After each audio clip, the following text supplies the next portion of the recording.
Welcome. Oh, I forgot to move the microphone right over here. Welcome to Bonehead Weekly. Guys, we're talking my favorite subject, divorce. Yeah, this is going to be an hour and a half of Joe randomly crying. And then Chad, if you're watching and if you're listening, and Chad changed his name to what, Chad? Joe's daddy issues. So, guys, I was trying to get my research together, and I guarantee, or as they say at the house, guarantee, that I have like several pages. Do you all have this much research? No. No. In fact, I actually put together 17 movies I could talk about. We're not going to talk about them all, but I am ready to go down this rabbit hole of divorce. So you're really that prepared. So what were your feelings doing? I'm not making. Hold on, let me see if I can hold it in the light. This is the back. This is the front. See, I've got even shit highlighted. This is the third and fourth page. Yeah, I see you got one that I still have not. I see you got one on there that I have not seen, nor do I want to see. Blue Jasmine. I've seen Blue Jasmine's good, or I've got You might have saw Blue Valentine. I have Blue Valentine. Wait, Blue Jasmine. Blue Jasmine's the Woody Allen film, right? Blue Valentine is very depressing. Yeah, but Blue Jasmine is the Woody Allen film, right? With Kate Blanchett. Yeah, Blue Jasmine. That's a good a lot of fun. That's a good film. That actually may be my last Woody. I know you're not supposed to like Woody Allen, but that may be the last Woody Allen movie I saw that I really enjoyed. Yeah, a great performance from Andrew Dice Clay in it. Actually, oh my God, he's great in that movie? He's really good. He's really good in it. So yeah, how are your feelings doing research on this topic, Joe? So for people who just maybe clicking on this, and by the way, but not to interrupt you, but what does that say about us that we have not done a wedding movie, but we're going straight to divorce? Well, in all fairness, we're getting ahead of the trend since most marriages end in divorce. Yeah. Well, and I've got a lot of comments before I even get to my movies because first of all, if you're just now listening to us, why? Secondly, subscribe. Thirdly, my parents divorced when I was young. Chad and James's parents stayed together in their hate-filled relationships, and mine decided, screw this, the kid's the problem, we're walking out. Yes, James. I was going to say, we can't say that Joe was the problem, but we can't rule it. I you to the joke. Because I knew that's where it was going. I knew that's where it was going. Because in all fairness, not even Matlock would win that case. And to me, it was literally a picture. Let me take you all on a visual journey, you listeners.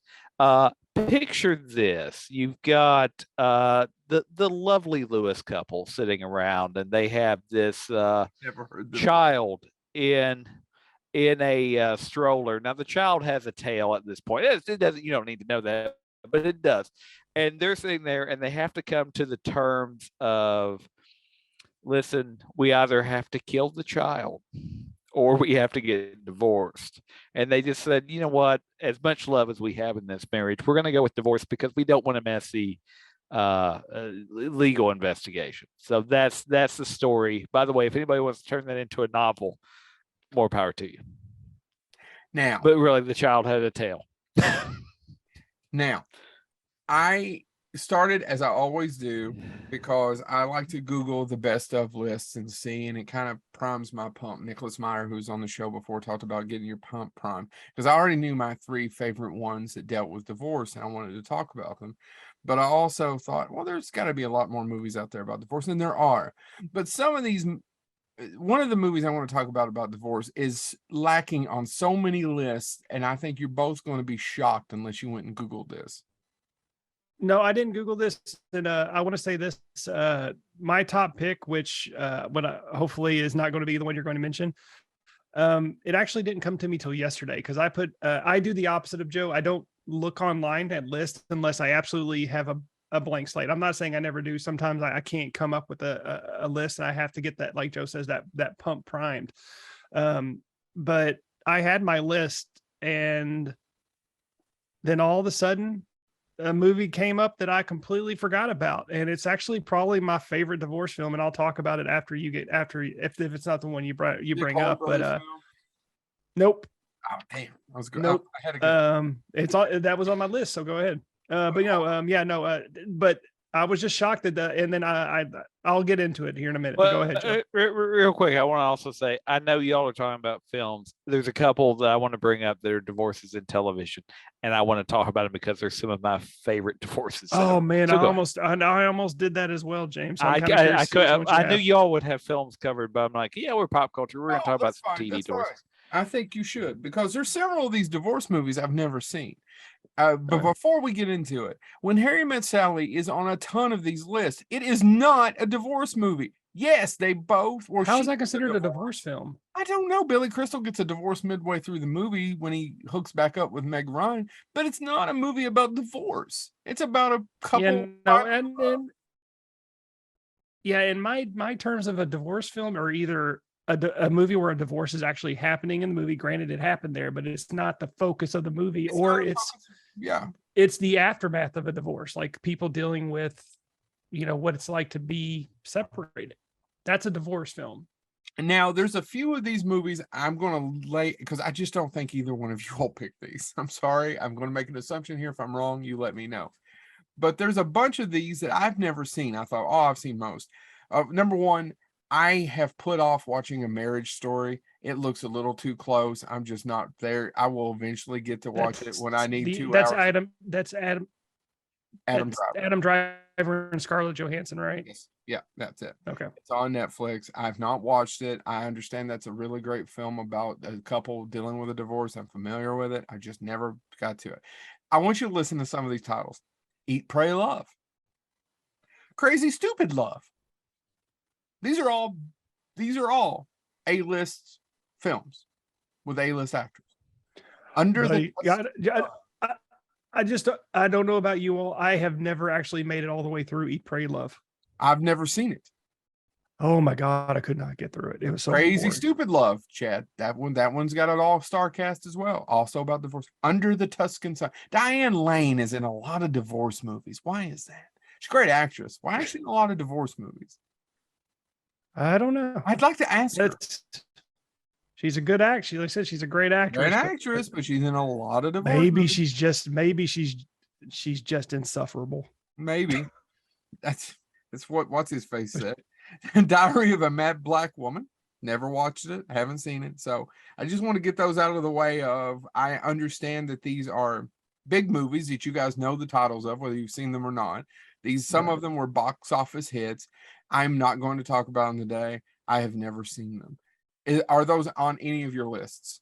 Nope. I didn't think so. So I have such a long list. I'm kind of want you all to go first because I can go anywhere. Does that make sense? I'll go. All right. Yeah, I'll go.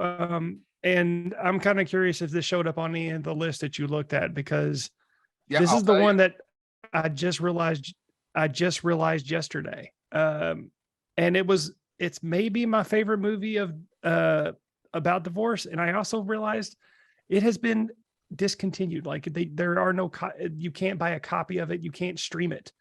1995's Bye Bye Love. It's on several lists, believe it or not. It's one of my favorite movies about divorce that I thought was funny as a kid. And now that I'm older, I was thinking about it today, Chad. And I was Randy Quaid. Who else? It's not Patrick Dempsey. It's Matthew Modine and Paul Reiser. Matthew Modine and Paul Reiser. Yeah, and Paul Reiser. So 3 divorced men, fathers as they navigate the ups and downs. I was thinking about it today, going, I bet I'd really like that movie now because I'm in a different place where I have my own kids. Yeah, I really loved it as a I did too. 15, 16 years old. And I got to watch it later on and I still loved it. Yeah, it's about these three men who are divorced.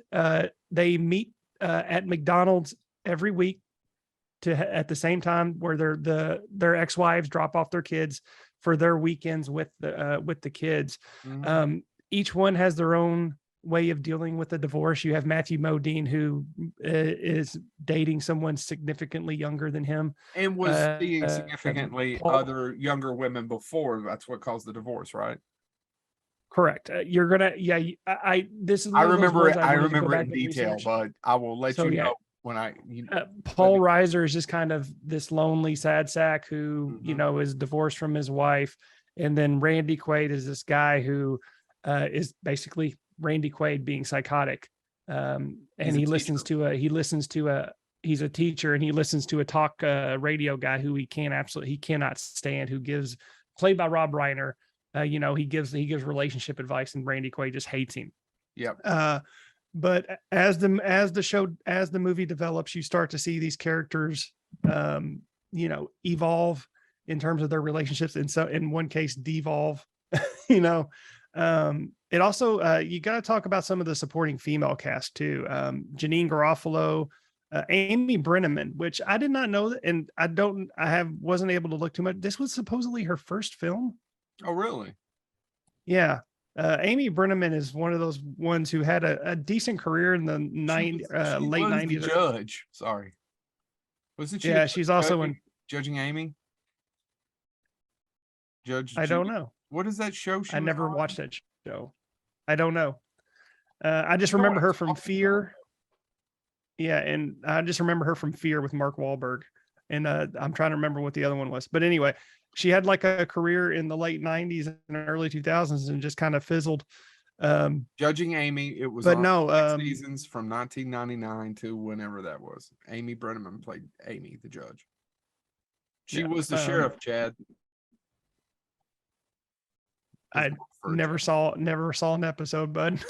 I didn't either. I just know. But no, it also had Jane Brooke. But yeah, it's a really heart-wrenching story about these men who are dealing with the fact that they are single. They know that, they are divorced men, and in a couple of cases, they don't know how to handle it. And Paul Reiser, again, it proves that not only is he a great comedian, but he's an amazing actor. But what's funny, by the way, I just realized they both ended up on Stranger Things. Who did? Paul Reiser and Matthew Modine and Paul Reiser. Never dawned on me. It never dawned on me till right then either. If I would not even have thought about it till right then, I was like, "Holy shit!" Yeah, they're both in Stranger Things. I never made that connection. I did make the connection that Amber Benson and Elijah Dushku are both in this, and they went on to be co-stars in Buffy the Vampire Slayer. There's also, I believe, there's another character in here who is also on. Anyway, it doesn't matter. But no. I wish I could find a copy of this because I love this movie. I really did. But it doesn't exist anymore, apparently. It has been forgotten. I think McDonald's buried it because McDonald's never wanted to be associated with a divorce pickup. One of my favorite scenes in it is towards the end of the movie. There's two scenes, and they both belong to Randy Quaid. Randy Quaid has this great monologue about how he's even a better dad now because he's the one that has to kiss the bruises and because he has them alone from some time to time. And there's another great scene where he built the deck he lost his house, and this boyfriend of his new wife or his old wife is out there on the deck. And while they're gone that weekend, you remember in the third act, he goes over and disassembles and busts up the deck. Yep. Which I didn't get then, but I could totally get now. Especially, do you remember that time we were at the race listening to somebody about their somebody was on their deck? Does either one of you all remember this? He's no, I don't remember that at all. Ours. James remembers in the back seat, right, bud? Such drunk cursing about he's on my blah blah blah blah blah blah blah blah blah. See, my standout scenes, I forgot all about the deck scene. Again, you're making me recall, but one of the scenes that really hits, and it's still kind of sends shivers down my spine, is when Paul Reiser near the end is fighting with his daughter, played by Elijah Dushku, and she basically talks about how she's underappreciated, and he just flat out snaps and calls it, "You little shit." Mm-hmm. It's still it shakes you, and the way Paul Reiser delivered it, and you could see the shock in Elijah Dushku proving that she's talented. She was kind of thrown back by, my dad just called me a shit, and then it ends up with her at her in that treehouse that used to be hers, and him coming to talk her down. It's a great, those are two amazing scenes. Bye Bye Love, again, underappreciated. The director, Sam Weissman, he honestly doesn't have a lot to his name other than George of the Jungle and D2 the Mighty Ducks. I mean, what else do you need? But yeah. So yeah, if you can find it, Bye Bye Love is worth a watch. All okay, right. Guys, who goes next? I can go ahead. One of my favorite divorces, which is a weird phrase to say, but one of my favorite divorces in a TV series that I think plays it out so well is from Disenchantment. King Zog and Una's divorce Good one.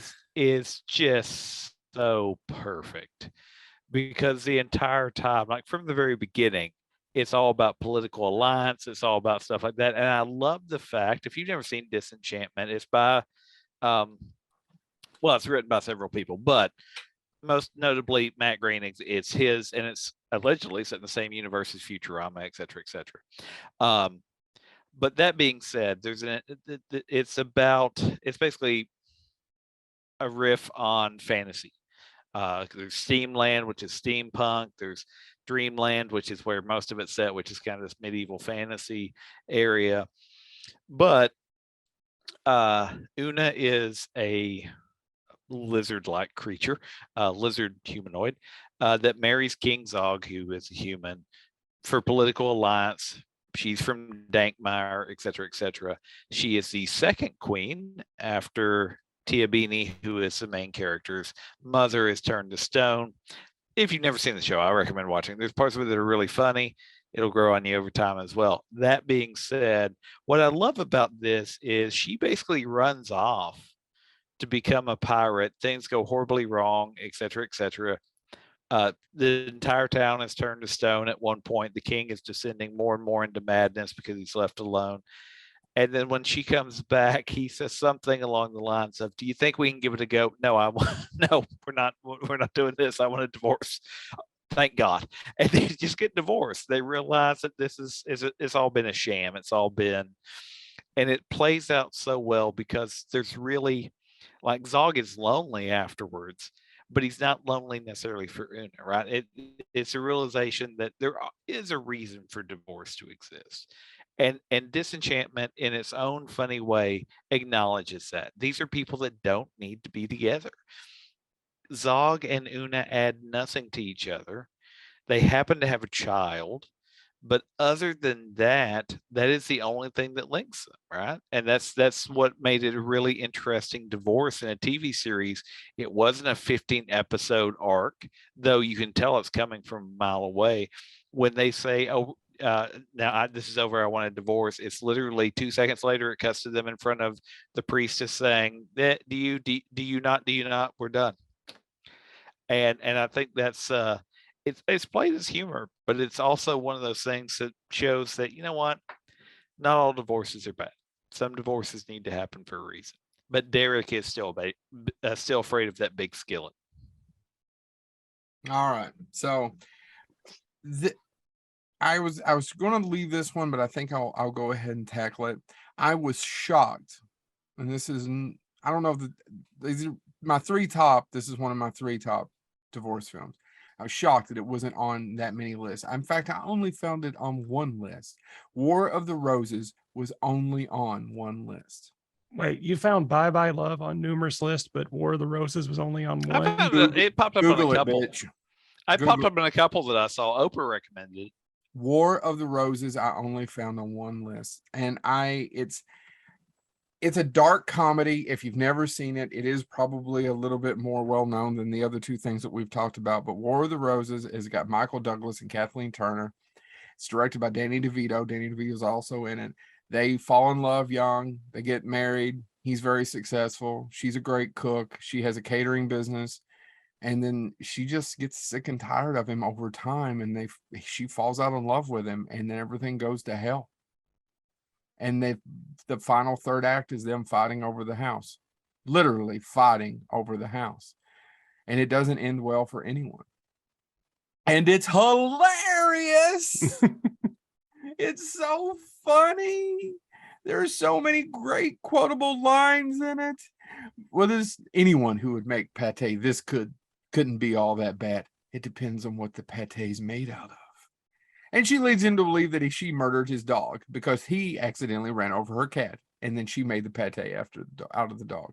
It's a fantastic movie. Still holds up. It's beautifully shot, by the way. It's beautifully shot. Yeah, that's any Danny DeVito film. I agree. Even the ones you don't like, right? Even the ones that don't quite work. Like there's scenes in Hoffa I like, but overall it's probably not a great movie. But same with Duplex. Fantastic. Huh? Same with Duplex. I've never seen Duplex. It's good. I don't care for Ben.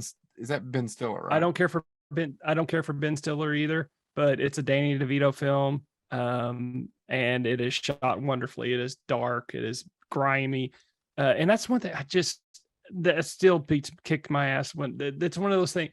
Two things that kicked my ass about in terms of episodes we've done. When we did best directors, I can't believe I left out Danny DeVito. And when we talked about character actors, I still can't believe Luis Guzman. I forgot to mention Luis Guzman. Did you watch the Those are Wednesday trailer? Danny DeVito's one. I did watch it multiple times. No, is he? I was afraid to. How is he as Gomez? I'll give I Tim like Burton it. credit. He changed it. It's good enough so that we won't be comparing it. Okay, James, what do you think? Well, and I was about to say, not only that, it is accurate to the comics, because what was the thing about the comics? Gomez was shorter than Morticia and heavy set. And Guzman, if you're a fan of the original Charles Adams illustrations, He does look a little bit more. Tim Burton nailed it. Compared, and by the way, I love John Astin. I love Earl Julie. I've loved the portrayals we've seen What about before. Oscar Don't Isaac? get me wrong. Oscar Isaac's fine. The movie sucks. Yeah. Yeah. I mean, but that being said, as somebody that also reads the comics and has a couple of the collection of the Charles Adams illustration, I was happy to see that they actually nailed that component that we've not seen before of that. So anyway, back to, but yeah, Danny DeVito, again, his movies, every movie he shoots is beautiful. So what I'd like to do, since I have, and by the way, what is it with Danny DeVito in every movie he directs? It's so dark and twisted. I don't know, but it's beautiful. I mean, I think War of the Roses is just beautiful. I love the wraparound segment of him explaining to Homer Simpson. That's Homer Simpson on the couch about why he shouldn't get divorced. But for each one of these, I'm going to give you another one that's in its ilk that to me is kind of the same. And this probably won't be the same for you all. But another great divorce film that showed up on a couple of lists that I forgot was a divorce film is Secret Window. Another hilarious movie with a great ending that, well, actually, that works all right out for Johnny Depp. No? He gets those braces at the end. He has braces, but he gets away with it. Yeah. I thought, James, you'd be I honestly, I can't talk. No, I mean, no, it's great. I mean, it's definitely another dark comedy. It's based on the secret. Well, yeah. It's based on short story, Secret Window, Secret whatever it is, from Stephen King, and it stars Johnny Depp. And it's one of those that not a lot of people talk about. It was a modest hit when it came out. And he's an author who's going through a divorce. His wife's left him for another man, and he's pissed. And we're following him not being able to sleep. And he kind of plays it comically. I honestly, guys, I don't remember anything about this one. I can't really. Secret Window? I really thought you guys would jump on this. All right, especially. No, I've just never seen it. All right, Jed. Sorry. All right, I'm gonna go. This one's an easy one, but I have to talk about it. 1993's Miss Doubtfire. Yeah, it's on a lot of lists. It's on. Yeah, I've got it here too. And it's mainly, it's about a man who is divorced from his wife, who dresses up like a British nanny to take care of his kids because he can't see them. But the divorce in it is brutal.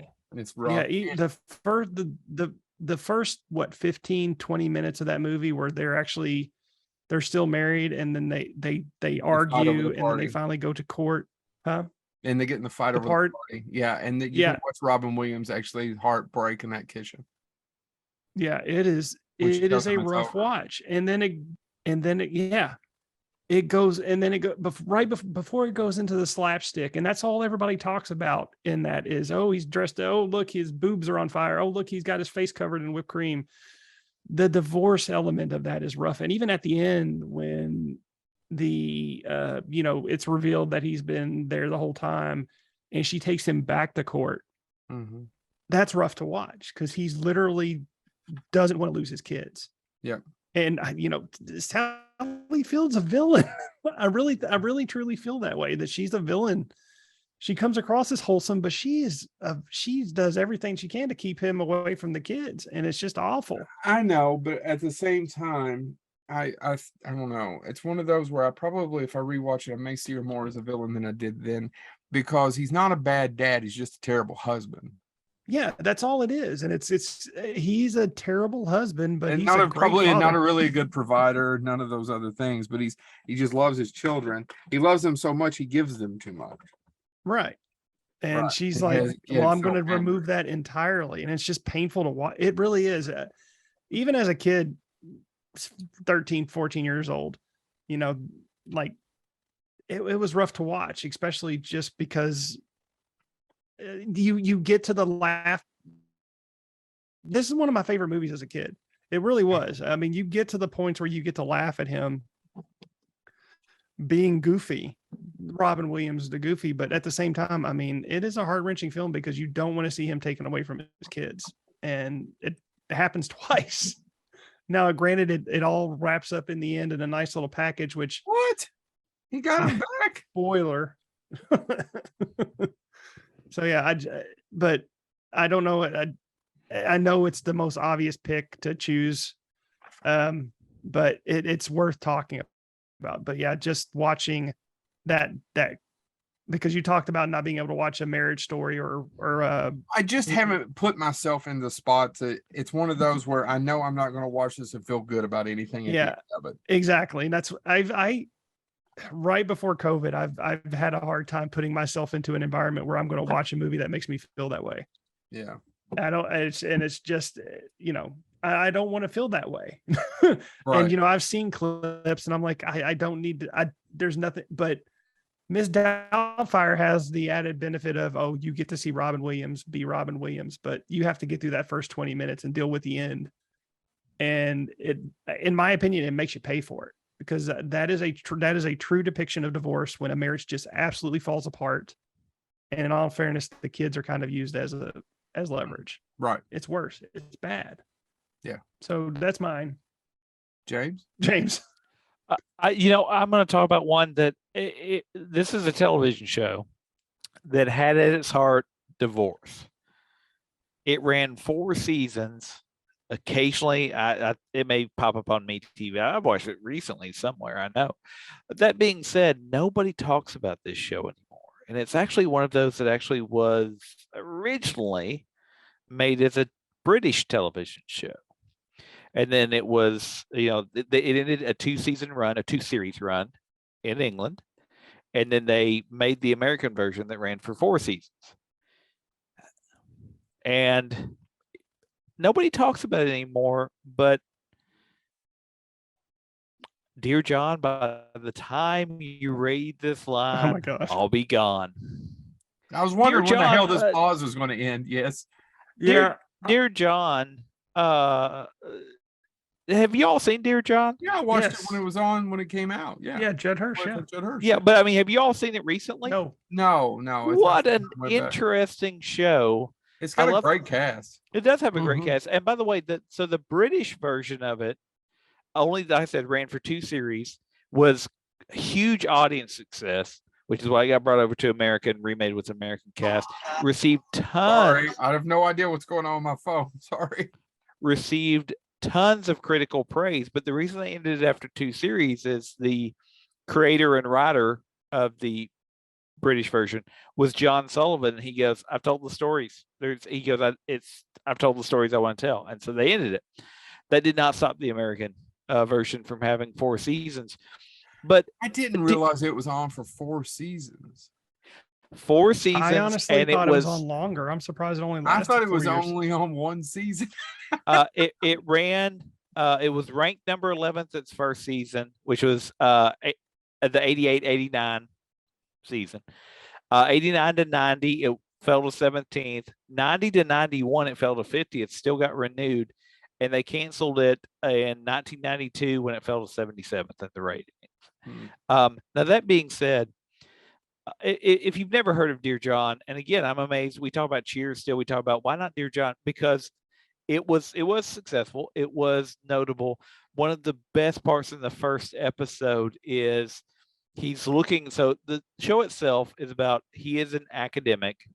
He's a professor, and he comes home one day and he gets a Dear John letter, and it's literally, Dear John, by the time you read this, I'll be gone. His wife leaves him. She wins the house. She wins everything. and he ends up more or less having to move into this small, cramped apartment, still being a professor, still doing all of that stuff. And what's really interesting about it is that it is comedic, but it also does have some heart to it. But in the first episode, he thinks he's going to the divorce support group, which makes up the crux of the show. He meets a ton of people in the divorce support group. They're eccentric, they're interesting, whatever. But that being said, it's just not to cut you off though, but I'm going to cut you off.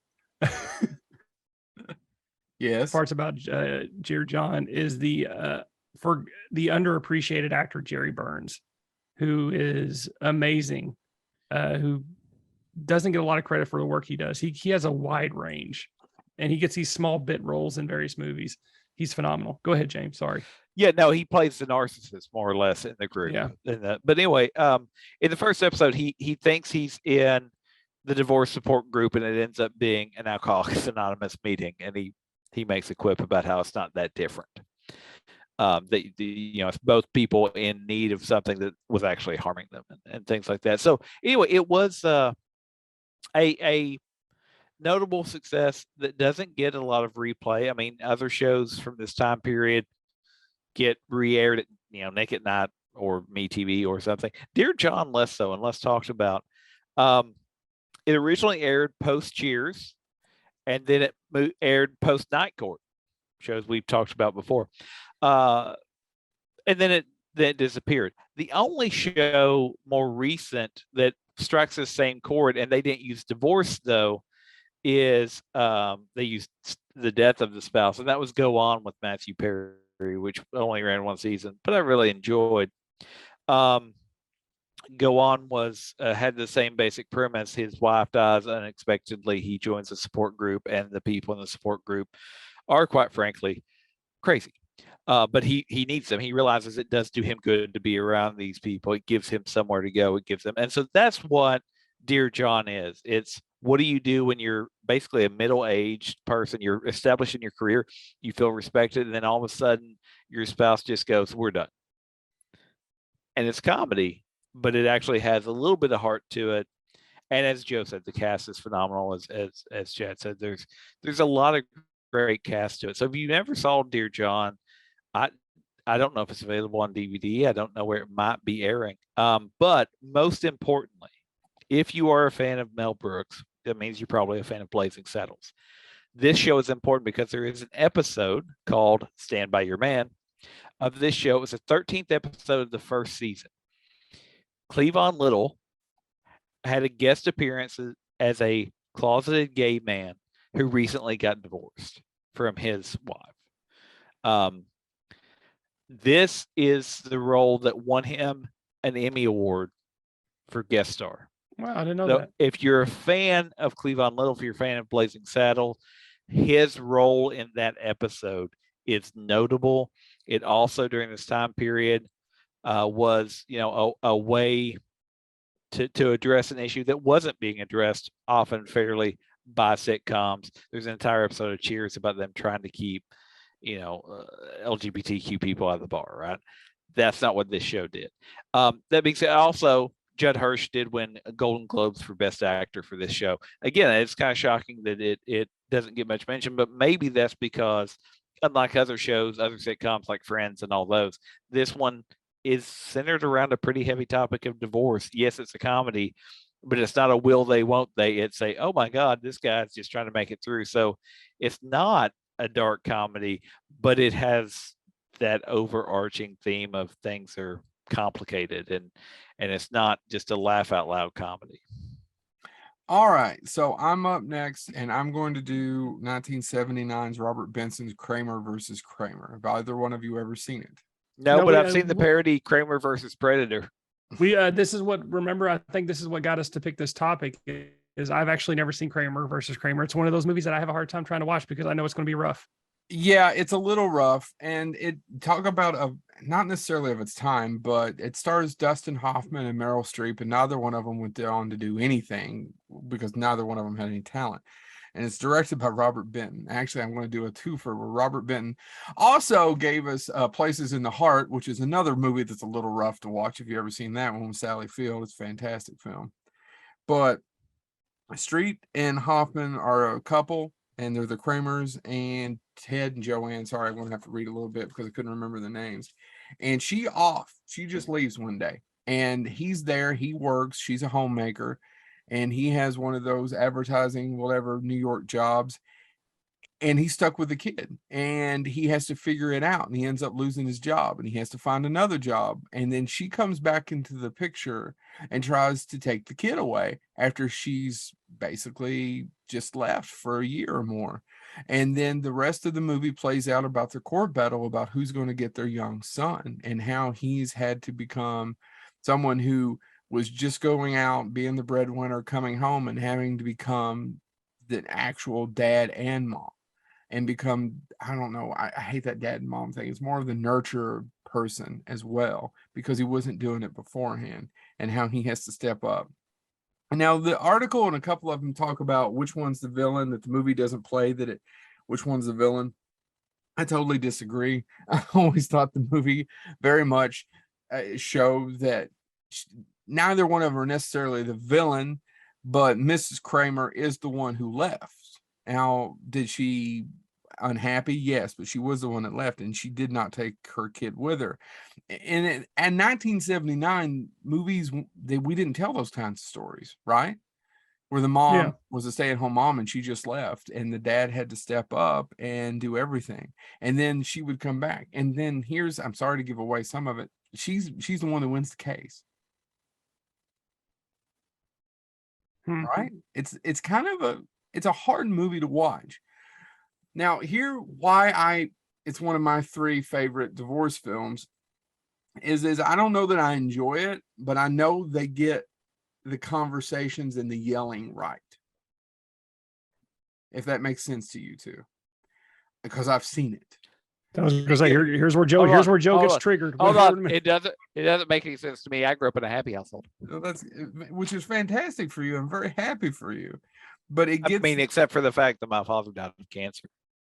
Yeah. Let me suck all the air out of the room. Way to climb up on that cross there, Dr. Thomas. Well, I can't climb because I don't have cancer. So the movie's really about single parenting, gender roles. What do those mean? In 1979, Robert Benton did a twofer, because not only did it give us that and a couple other movies that I like, he gave us something that I bet, this is my twofer, that also deals with divorce, but as a comedy. And I'm betting neither one of you has ever seen 1987's Nadine. Anybody? No, but I can sing Jolene with the name Nadine because it has the same amount of Kim Basinger, syllables. Kim Basinger, Jeff Bridges, Nadine. Never. It's a comedy. It even has Rip Torn in it, Chad, as a bad guy. Really? Yes. 1950. It takes place in the 50s, and a Texas woman's trying to recover some sexy photos of herself and her divorce her husband, and witnesses a murder and uncovers, corrupt land dealings, and it just kind of goes out of. I'm sorry, I said Jeff Bridges. It's not. It's Quaid, Dennis Quaid. I'm so sorry. No, it's Jeff Bridges. Is it Jeff Bridges? Yes, it's Jeff Bridges and Nadine. Kim Basinger and Jeff Bridges. I will say this: if you look at the poster, Jeff Bridges doesn't look like Jeff Bridges. He looks like Patrick Swayze. Yeah, it's a fun movie that no one I know has seen. I have never seen it. It was my mom liked it, so I got to watch it a lot, even whether I wanted to or not. And you guys know how that goes when right, Chad and Dirty Dancing. Yep. Oh God. But it's not a bad movie, and it's one of those things that I think people should go out. I did not have time today to see if you can find it on any streaming services, but I haven't even seen anyone talk about it in 30 years. Nadine, and the director not only gave us Kramer versus Kramer, it gave us Places in the Heart, and Chad, one of your favorite films of all time, with Paul Newman's second best performance. What is it?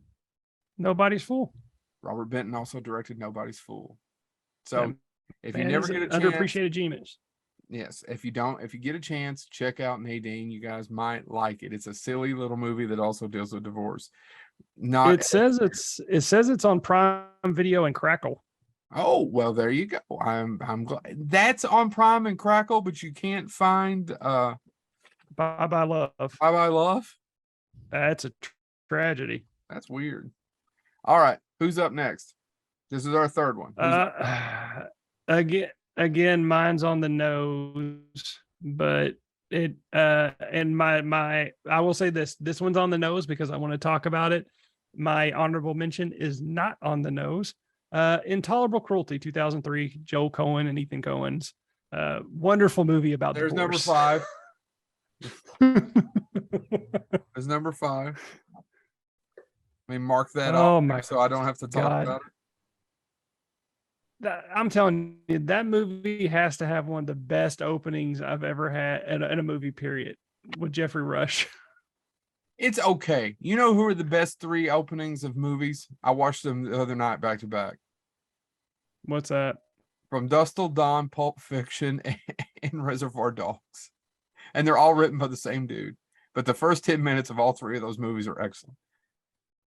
I'm not arguing with you. I don't know if they're the top 3 best film openings of all I time. I, mean, don't they're think Intolerable just Cruelty such- is either. I don't know. It's so damn good. But keep going. Obviously, the number 1 best opening of a movie ever is Howard the Duck. 2003's Intolerable Cruelty. Is that because the duck's topless? That's what it is, isn't it? You sick fuck. Even as a kid, I was like, that's just wrong. I didn't think it was wrong. I just thought it was a little odd. I mean, I just thought it was a little odd. Have we talked about I watched that a few months ago? I tried watching it a while back. The special effects look good, but the movie's damn near unwatchable. Oh, the movie's unwatchable, but yes, the special effects are amazing. The special effects. Thank you, George Lucas. And unfortunately, the pedophile is the best part of the movie. The actor.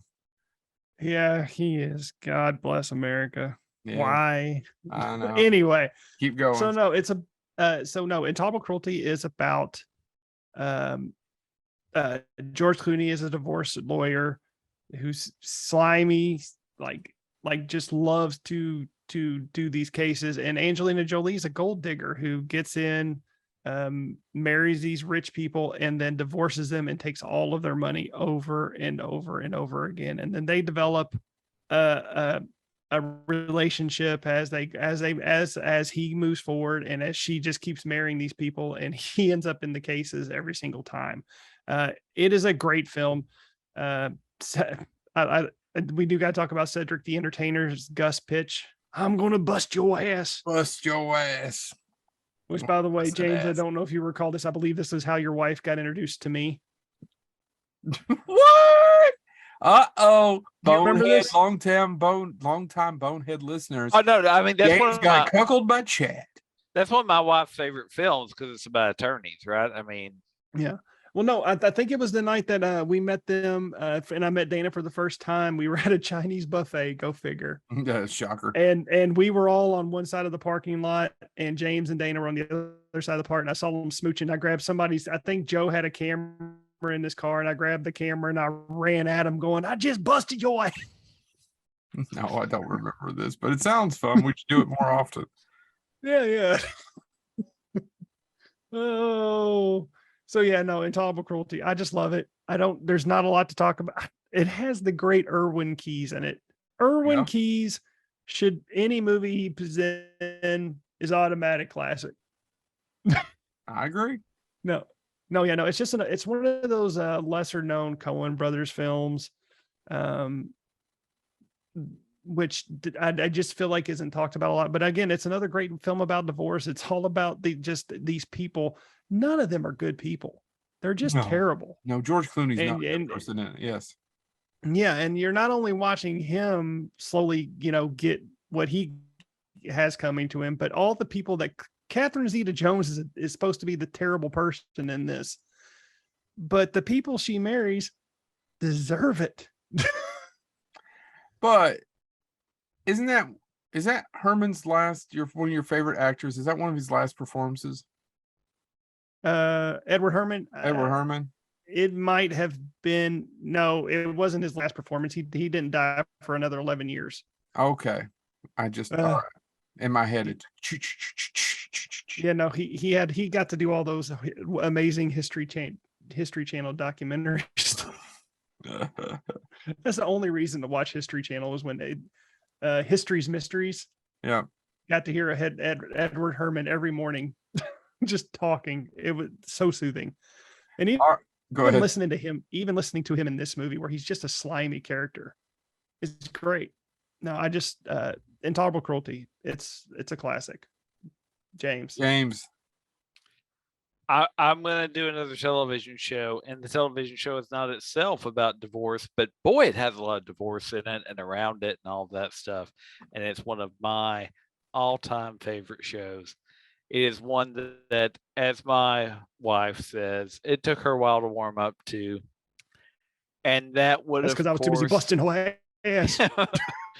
that would, of course, be the divorce character that has to move to Seattle, take care of his father, Frasier. With Frasier, any episode where Lilith comes back, any episode dealing I didn't know you were going to do all TV. I'm impressed. Any episode dealing with David Good on Hyde this Pierce, one. Dr. Yeah. Niles Crane, the divorce from, why am I Maris. blanking on his Maris. last name? Maris. I'm surprised you didn't do Flanders from The Simpsons. Maris's divorce. Maris and Niles, because Maris was the one we didn't see, just like Norm's wife. Yeah, and it was always just great. And what is also interesting about it is anytime marriage even comes up, it's never, not even divorce being complicated. Marriage is complicated, right? When a spoiler if you've never seen the show, but Daphne's supposed to be married and Niles is married and they decide to run off and then the lawsuits that follow that. Yeah, because it's not just okay, we're gonna get divorced, and he files all sorts of personal damages, he's gonna sue just for the embarrassment that he suffers, all of that stuff. Frasier is not about divorce. It's about a bunch of different stuff, a bunch of different things, but it does, I think, a pretty fair job of showing some of the complications. There's episodes, Frasier doesn't get to live with his son. His son only comes and visits certain times, and there's a complication. And then there is an episode where Frederick, where Lilith comes back and they think maybe we should give another go of it. And then there's an episode about they're trying to get Frederick into a very prestigious school, and they have to make sure that there's this presentation that no, we're still a functioning family, and they've got to make it look good, and they've got to do all this stuff.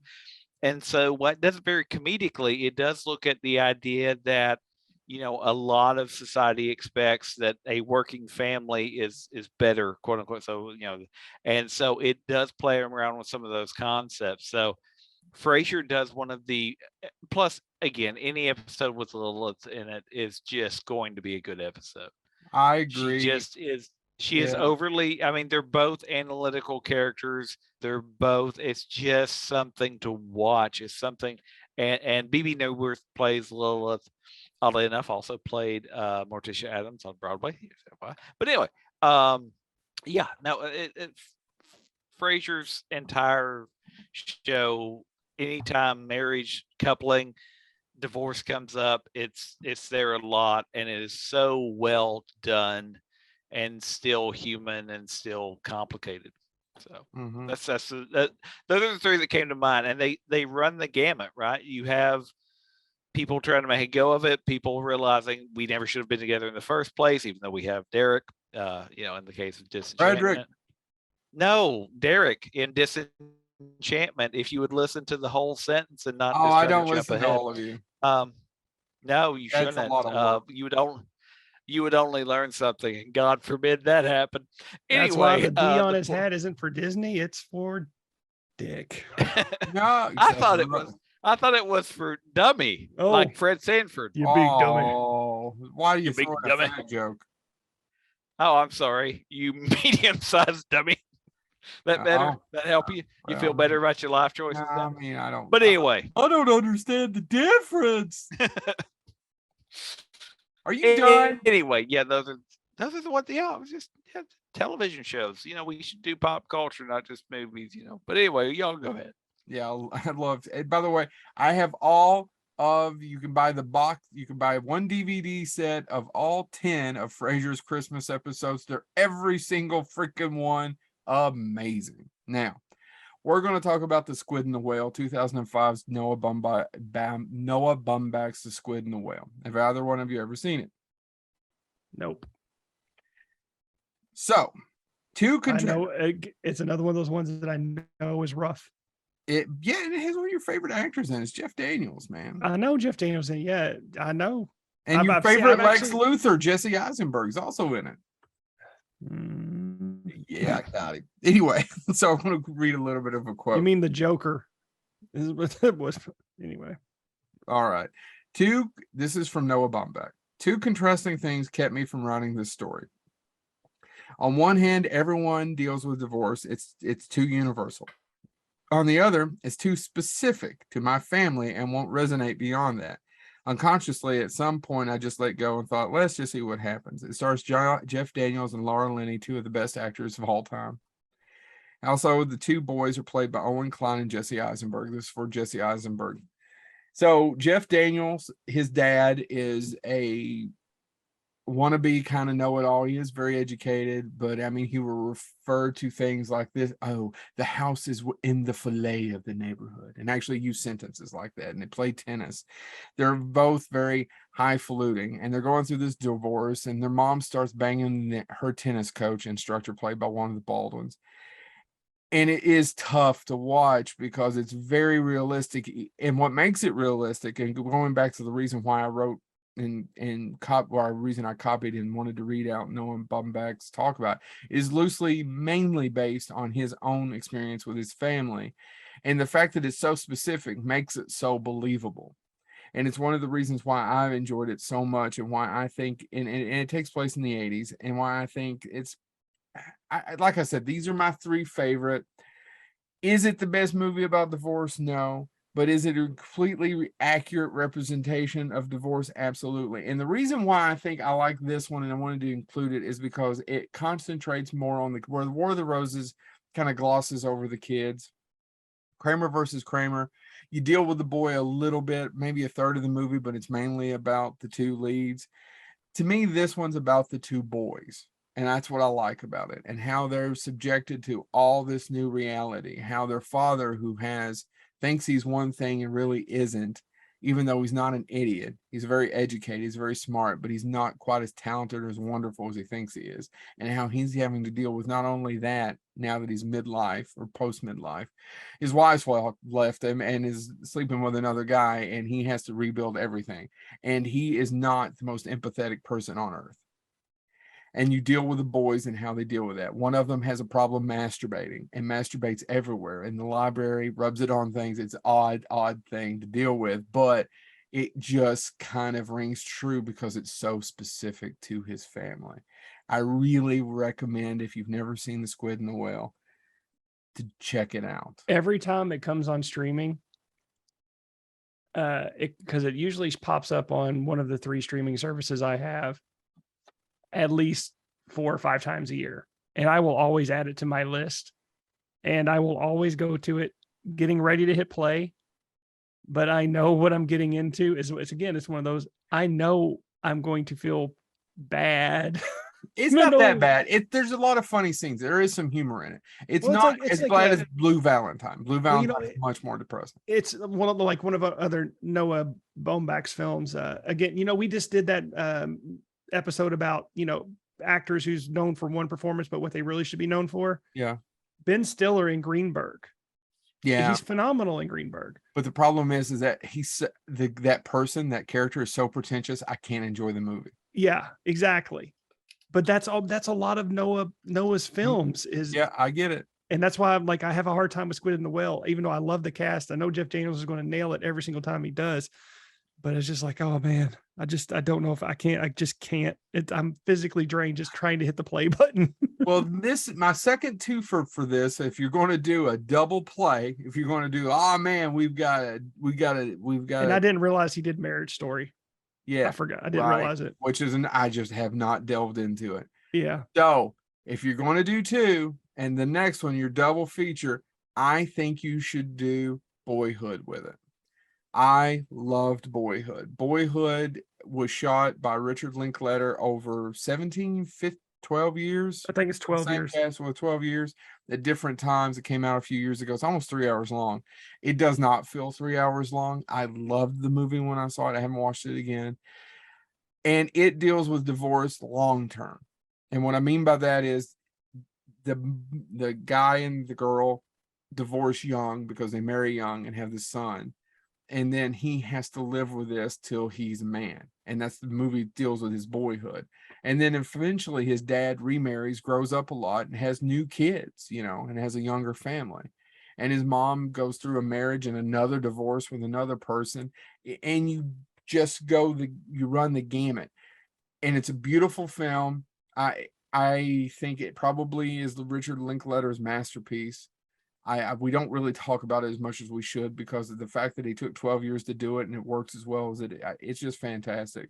And it should be a double feature with The Squid and the Whale, because once again, it's another movie that deals with the child and not just about this one little incident, but about growing up as a child of divorce and what that looks like. And basically the movie in Boyhood ends when he goes to college, which at least he gets to go to college, right?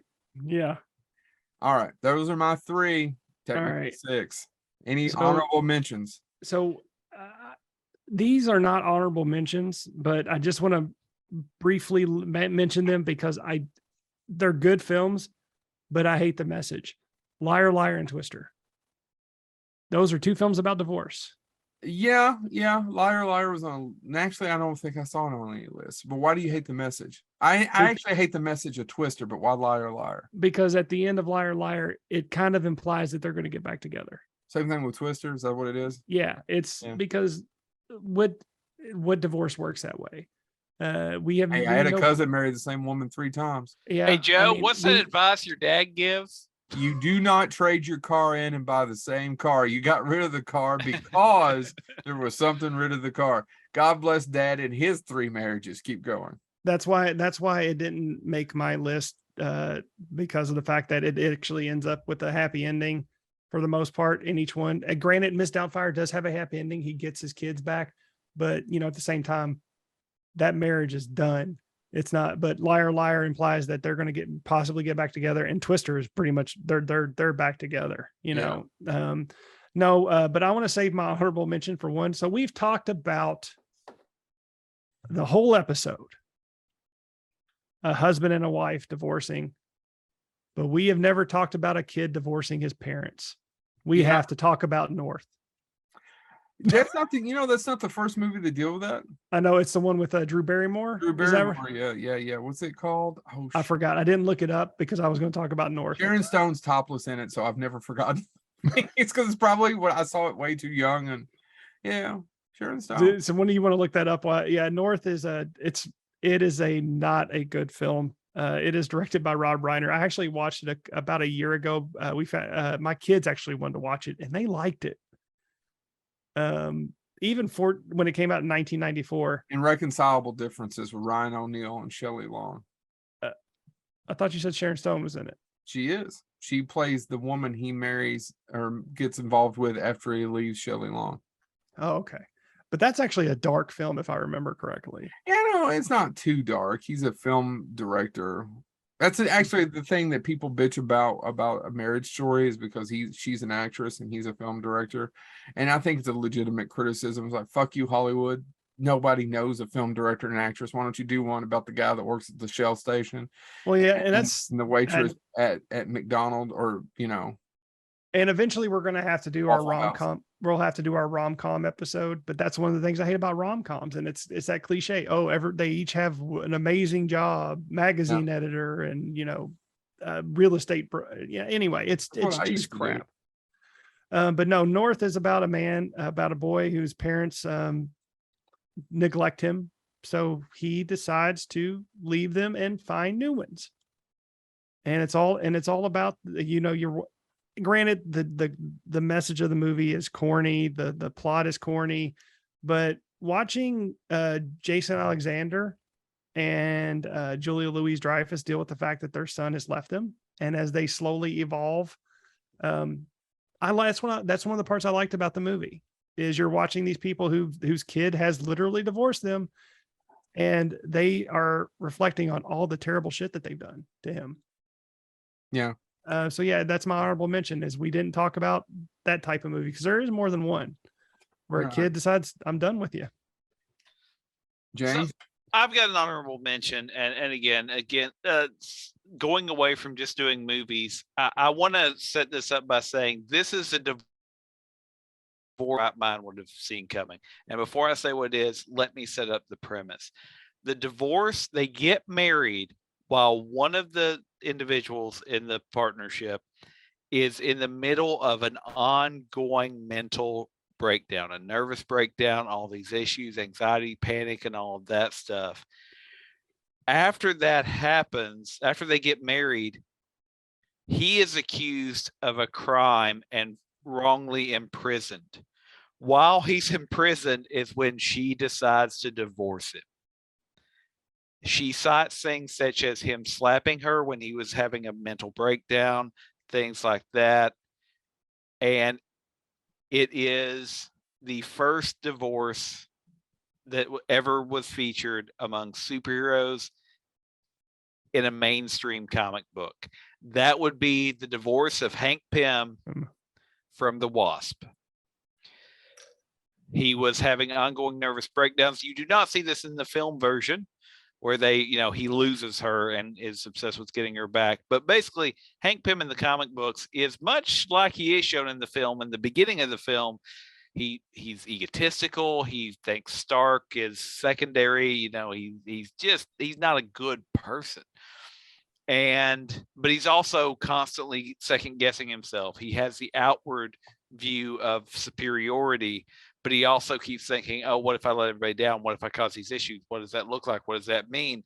And so he starts to have a nervous breakdown. And much like does sometimes happen in real life, the Wasp thinks, oh, if I can support him, right? I can change him. I can help him get through this. So they get married, and then he keeps declining. He slaps her. He becomes a little violent, and then she eventually divorces him. And that is not shown in the Marvel Cinematic Universe. But famously, that physical assault of a superhero assaulting, admittedly another superhero, but a male superhero assaulting a woman, it actually created a lot of conversations about what does domestic abuse look like. And while of course you can't draw a direct line, when we see shows now like The Boys, or based on books like The Boys and all of that stuff, of questions of who really does watch out for superheroes. This storyline happened in the late 70s through 1981 is when the divorce was officially finalized. And so it was a unique time period. So as we're talking about divorce in pop culture, I had to mention Hank Pym and the Wasp, the divorce of Ant-Man and the Wasp. There you Well, go. actually, I get to correct James. I love it. He technically wasn't Ant-Man. He was Yellow Jacket at the time. Yeah, but There you go. Yeah, well, sometimes he was also Giant Man. I mean, which is funny because, of course, in the film, Yellow Jacket is a villain. Yeah, is a villain. But in that way, wasn't Hank Pym also a villain, slapping women around? Think about it, Chad. In that way, aren't you all responsible? Think about it, won't you? All right. For my honorable mentions, there's a bunch. There's a couple. Blue Jasmine, Chad. Joe Lewis got his degrees in divorceology. And divorceology. Blue Jasmine's one because you just watch her fall apart, and Andrew Dice Clay is just so good in that. There's actually another Julie Louis-Dreyfus film called Enough Said. It's one of James Gandolfini's last performances. There's a couple that people love that show up on a lot of lists that I like. The First Wives Club. I know it's directed by Hugh Wilson, whom I'm a fan of. He created WKRP in Cincinnati. He also gave James's favorite movie, Police Academy. But I just can't get on board with the first. That movie was not made for me or the two of you. You guys, Blue Valentine, it's Waiting to Exhale, though, was another famous one that it's also from a point of view that's kind of hard for me to understand as not being a woman. Did you guys see Wild? No. Another one. And Disney movie? No, Wild with, oh God, what's her name? I forgot. It's Complicated is the last one I want to talk about because it stars Alec Baldwin and Steve Martin and Oh. Meryl Streep. Streep.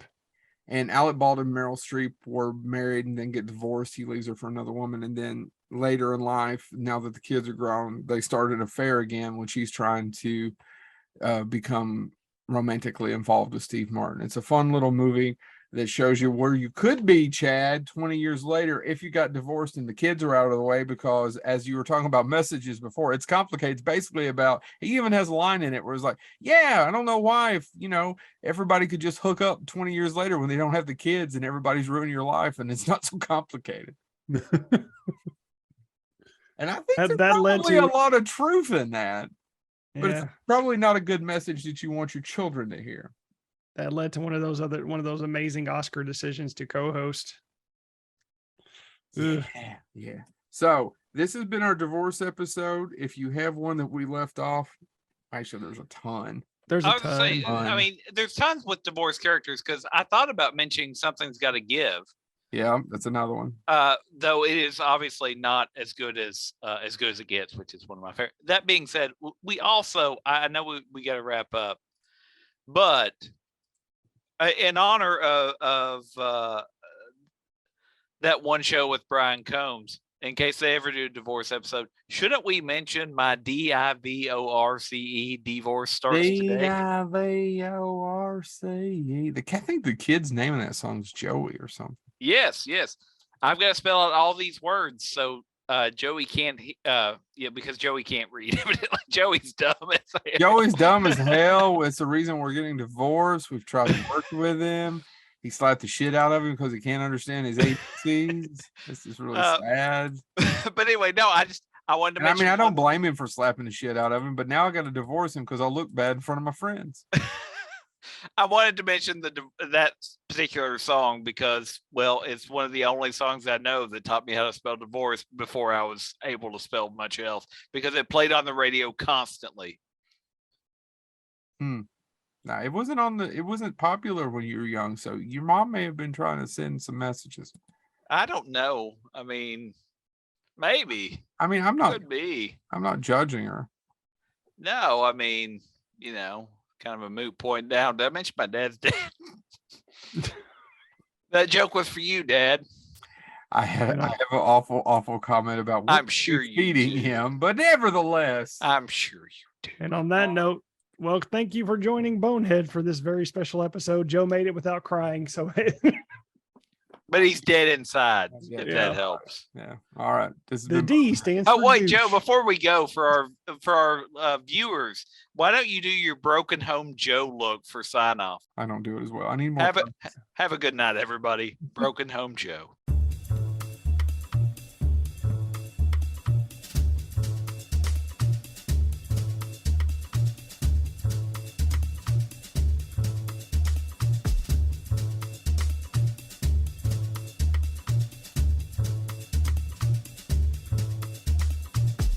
time.